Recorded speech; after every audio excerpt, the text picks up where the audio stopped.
The question is as follows. An individual asked, do you think that corporate pledges of support to resist these anti-LGBTQ bills makes any difference to the struggle at the state level? I'll maybe save some of the state level struggle stuff for Alana, unless you'd like to speak to it. But I know that Smile does a lot of fundraising. I know that Smile engages with large companies in so doing. And I know that all of us see how corporations are multifaceted, for better or worse, to be diplomatic about it. So what are your thoughts on how that's playing out and the extent to which it's helpful? That's a great question. We were literally having this discussion the other day in a development meeting. There is no perfect corporation. There is nobody who I can look at and be like, you have 100% seal of inclusivity. Because we know that they can donate to great causes on one branch, but the next branch might be donating to causes that are oppressive. And so it's such like a dance that we have to do, in that, like, all right, do we take the money and move the work forward to actively fight against them later? Do we fight against them now? And so what we try to do is have a lot of meetings up front. There is no one that we will partner with where we haven't had extensive meetings and research to figure out exactly who at least the branch that we're dealing with is, and whether it's like a local DC office or whether it's like a larger corporation, but really trying to gauge, like, what are your intentions here? If their intention is to move at the forefront for an issue that we know that they have oppressed in the past, absolutely not. But if we know that they are trying to make strides forward and like we have taken the time to chat that through with them, it's a different conversation.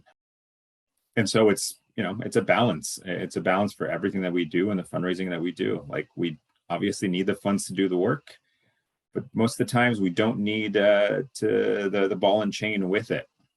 Thanks, Jorge. And Alana, I'd love to hear your thoughts too. Yeah, it is slightly different. I'm in a state that is very conservative. I'm in a state that has a lot of businesses in it, and I'm actually going to even show you my profile picture.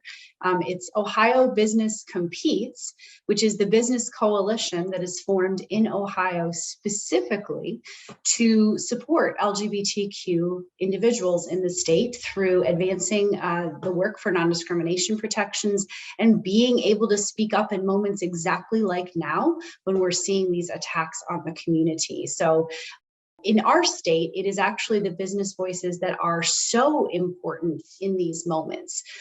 It is the business voice that came out earlier this week. Our Ohio chamber tweeted proactively against the Don't Say Gay, Don't Mention Race bill that has been introduced in our state.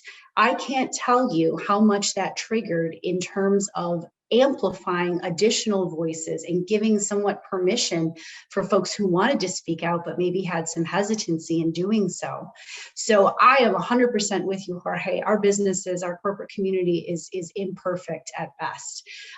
And when they want to speak out in support of their LGBTQ employees, their families who are living in Ohio and have a patchwork of protections and literally lose their civil rights on their commute in the morning, we are very grateful and appreciative that more and more voices are coming to the table.